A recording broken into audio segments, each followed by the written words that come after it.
दोस्तों आज सुबह की न्यूज़ सुनकर आप सभी शॉक में पड़ गए होंगे जब आपने सुना होगा कि शेफाली जरीवाला जो कि इतनी ज़्यादा फिट दिखती थी सिर्फ 42 साल की एज में इस दुनिया को छोड़कर चली गई है। हार्ट अटैक का रीज़न बताया जा रहा है। यहाँ पर करीबन 27 जून 2025 रात के 11 बजे के करीब में इनको हार्ट अटैक आया और उसके बाद में जब इनको हॉस्पिटल ले जाया गया तो हॉस्पिटल वालों ने ब्रॉड डेड बताते हुए इनको डेड डिक्लेयर कर दी कि इनकी जान जा चुकी है। और ये सभी के लिए हैरानी वाली बात हो गई कि एक फेमस एक्टर जो कि बहुत ही यंग थी, कुछ भी एज नहीं थी इनकी, सिर्फ 42 थी और एकदम ही यंग दिखती भी थी। ये काफ़ी ज़्यादा फेमस हुई थी कांटा लगा गर्ल के नाम से। इनका एक गाना था कांटा लगा, वो काफ़ी ज़्यादा पॉपुलर हुआ था जिसकी वजह से इनको कई सारी मूवी में एक्टिंग का भी चांस मिला था। और इसी के साथ साथ नच बलिए में भी ये आई थी और इसी के साथ साथ बिग बॉस में हमने देखा ही था। उसके बाद में कई सारे पॉडकास्ट के अंदर भी देखा था, जहाँ पर एक पॉडकास्ट जिसके बारे में मैं आपको बताना चाहूँगा, जिसके अंदर पारस छाबरा ने बताया था इनकी कुंडली के बारे में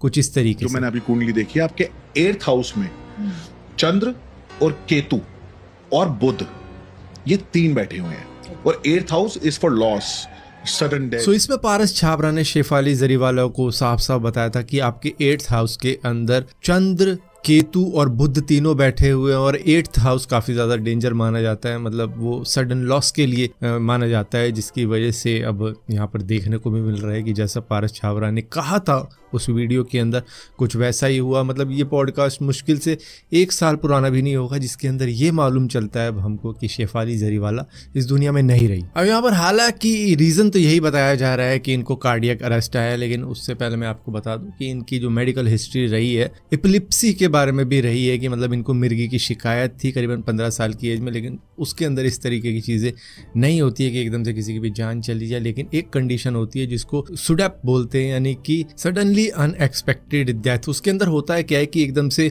सांस आनी रुक जाती है, ऑक्सीजन का लेवल कम हो जाता है, या फिर दिमाग के कुछ चीज़ें डैमेज हो जाती हैं जब दौरा पड़ रहा होता है, और इसी के साथ साथ कई बार हार्ट भी रुक जाता है। तो इस तरीके की कंडीशन थी, लेकिन वो रीज़न हो सकता है, वो मैं नहीं कह रहा हूँ, लेकिन हाँ वो एक चीज़ है जिसके बारे में मैं आपको बता रहा हूँ। यहाँ पर ये एक एंटी एजिंग ट्रीटमेंट भी ले रही थी करीबन 5 से 6 सालों से, लेकिन डॉक्टर ने कहा है उससे कार्डियक अरेस्ट का कोई भी लेना देना नहीं है। ये विटामिन सी लेती थी, ग्लूटाथियोन के सप्लीमेंट लेती थी, बोटॉक्स लेती थी, लिप फिलर इन्होंने ले रखा था, लेज़र ट्रीटमेंट करवा रखा था, केमिकल पीलिंग करवा रखी थी और बाकी जो भी एंटी एजिंग के ट्रीटमेंट होते हैं वो ले रखे थे, लेकिन उसका कोई भी लिंक नहीं है कार्डियक अरेस्ट से, ऐसा डॉक्टरों का साफ साफ कहना है। लेकिन हाँ ये थोड़ा सा शॉकिंग लगता है हमको कि भाई एकदम से ही कोविड के बाद में कैसे इतना ज़्यादा कार्डियक अरेस्ट आ रहा है। तो उसका रीज़न वैक्सीन भी हो सकता है, जिसमें हमने देखा है कि सिद्धार्थ शुक्ला भी चले गए, बिग बॉस 13 के कंटेस्टेंट थे और काफ़ी ज़्यादा पॉपुलर थे। उस सीज़न में कई सारे लोग वो रियलिटी शो सिर्फ इन्हीं की वजह से देख रहे थे। के चले गए, राजू श्रीवास्तव चले गए। तो एक रीज़न ये भी है कि कहीं वैक्सीन तो रीज़न नहीं है। तो एक शक वैक्सीन के ऊपर भी जाता है, क्योंकि एकदम से ही 2020-21 के बाद में इस तरीके की न्यूज़ें सामने आ रही है वैक्सीन लेने के बाद में कि भैया इतनी यंग एज में लोग जा रहे हैं दुनिया को छोड़ के। और यहीं पर दोस्तों ईरान, पाकिस्तान, यूएस, इन तीनों के बीच में जो भी खिचड़ी पक रही है उसमें खबर ये आ रही है अब कि यूएस के secretary of state Marco Rubio ने साफ साफ कॉल करके पाकिस्तान को ये कहा है कि हम कभी भी टॉलरेट नहीं करेंगे कि ईरान के पास में न्यूक्लियर बॉम्ब हो या फिर आप उनकी हेल्प करो न्यूक्लियर बॉम्ब बनाने में, क्योंकि अभी भी उनके पास में 400 किलो का यूरेनियम है, जिसके बारे में यूएस तक को मालूम नहीं है कि वो कहाँ ट्रांसपोर्ट कर दिया गया है, कहाँ ज़मीन में गाड़ा गया है, कहाँ नहीं। क्या वो बलूचिस्तान की साइड पे है, क्या वो पाकिस्तान बॉर्डर के आसपास में रखा हुआ है। तो अभी तक इनके बारे में किसी को मालूम नहीं है कि वो कहाँ है। बाकी इन्होंने जो भी न्यूक्लियर फैसिलिटी थी उसको डिस्ट्रॉय करने की कोशिश करी, लेकिन माल उससे पहले ही इधर उधर खिसका दिया गया था।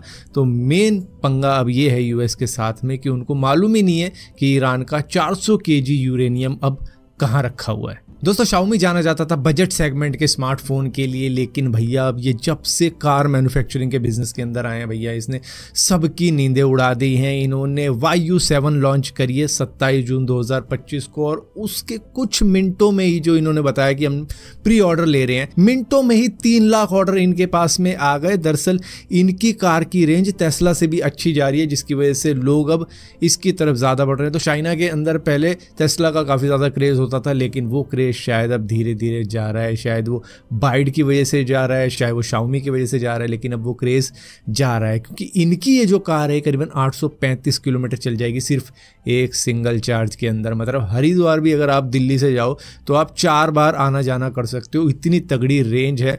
और जैसे जैसे आगे बढ़ते जाएंगे भैया क्या पता और इम्प्रूवमेंट आ जाए इस रेंज के अंदर। मतलब जो नए नए मॉडल शाओमी निकालेगा उसकी बात कर रहा हूँ, ऐसा नहीं कि इसको ही अपग्रेड करते रहेंगे, नहीं, जो भी नए मॉडल आएंगे। और भाई अभी मैं एक वीडियो देख रहा था जिसके अंदर एक बंदा मतलब शायद 12 लाख तक ईवी कार ले गया। भाई वो वहीं फंसी की फंसी रह गई, हालांकि चार्जिंग स्टेशन नहीं है और उसकी रेंज भी कुछ ज़्यादा नहीं होगी, मे बी 400-500 इतनी की ही रेंज होगी। लेकिन इस तरीके की कारें जिस तरीके से बनाई जा रही हैं, अगर बीच में कोई चार्जिंग स्टेशन ना मिलके किसी का इलेक्ट्रिकल प्लग वगलग से जो भी है चार्ज होता है, शायद एक टाइम ज़्यादा लेते होंगे, लेकिन उससे भी अगर काम बन जाए तो भाई बंदा अब शायद ईवी पे भी लद्दाख का रहेगा। क्योंकि ये रेंज होगी 800 किलोमीटर की, उसके बाद में वो और जाएगा 800 किलोमीटर, तो करीबन 1600 किलोमीटर में वो लेह पहुंच जाएगा और उसके बाद में फिर से वो चार्ज करेगा, फिर से वो लेह पहुंचेगा, उसके बाद में फिर वो आगे निकल जाएगा।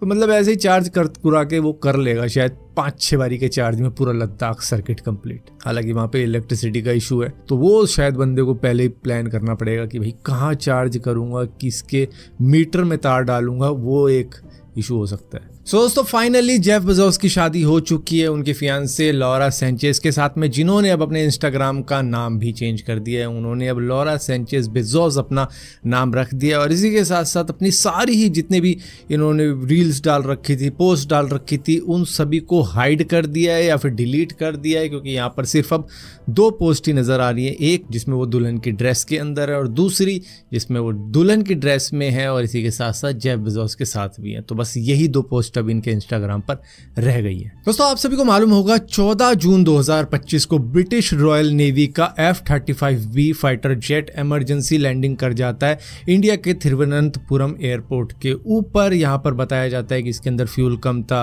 वेदर कंडीशन काफ़ी ज़्यादा ख़राब थी, इस वजह से इसको इमरजेंसी लैंडिंग करवाई गई। लेकिन उसके बाद में फ्यूल भरते हैं और इसका हाइड्रोलिक फेलियर भी आ जाता है सामने, जिसके बाद में इसको उड़ाया नहीं जा पाता। काफ़ी ज़्यादा कोशिश की जाती है इसको रिपेयर करने की, लेकिन रिपेयर नहीं हो पाता। ऑलमोस्ट अब 2 हफ्ते होने को आए हैं लेकिन इसका कोई भी रिपेयर नहीं हुआ है और एयरपोर्ट ने अब इसके ऊपर पार्किंग चार्जेस लगाने का भी तय कर लिया है, क्योंकि काफ़ी टाइम हो गया है इसको वहीं पर पार्क हुए। CISF इसको सिक्योर करने के लिए सिक्योरिटी भी प्रोवाइड कर रही है। तो इतना कुछ किया जा रहा है यूके के लिए, जहाँ पर अब यूके ने बस एक ट्रस्ट बनाए रखा है इंडिया के ऊपर, क्योंकि भैया ये जो F-35B है इसके अंदर एडवांस टेक्नोलॉजी है। भैया कोई और देश होता तो कहता कि हम नहीं दे रहे अभी हमारा, अब हम इस पर रिसर्च करेंगे, देखेंगे कैसे बना है कैसे नहीं बना, फिर हम अपना बनाएंगे। तो उस तरीके की चीज़ें इंडिया ने नहीं करी। अब यूके क्या कर रहा है कि अपने इंजीनियर्स को, जो कि स्पेशलाइज इंजीनियर है, इक्विपमेंट के साथ में भेज रहा है इंडिया के अंदर, और इसी के साथ साथ इसको रिपेयर करने के लिए हैंगर में पार्क किया जाएगा। हैंगर वो जगह होती है जहाँ पर प्लेन को पार्क किया जाता है, तो वहाँ पर पार्किंग चार्जेस तो लगेंगे ही लगेंगे इसके ऊपर। लेकिन हाँ, अब इंडिया ने कहा है कि जितना टाइम लेना है लो, रिपेयर करवाते रहो और ऊपर से पार्किंग चार्ज भी अब देते रहो। और हाँ, यहाँ पर जिनको नहीं मालूम कि कैसे आ गया ये फाइटर जेट इंडिया के अंदर, तो भैया ये प्रिंस वेल्स कैरियर जो है इनका, उसके ऊपर था, वहाँ से इसने उड़ान भरी होगी, जहाँ पर लगा होगा कि भैया ये अब लैंड नहीं कर पाएगा इस कैरियर के ऊपर, इसको थिरुवनंतपुरम एयरपोर्ट पे ही लैंड करवाना पड़ेगा, तो इन्होंने वहाँ लैंड करवाया था।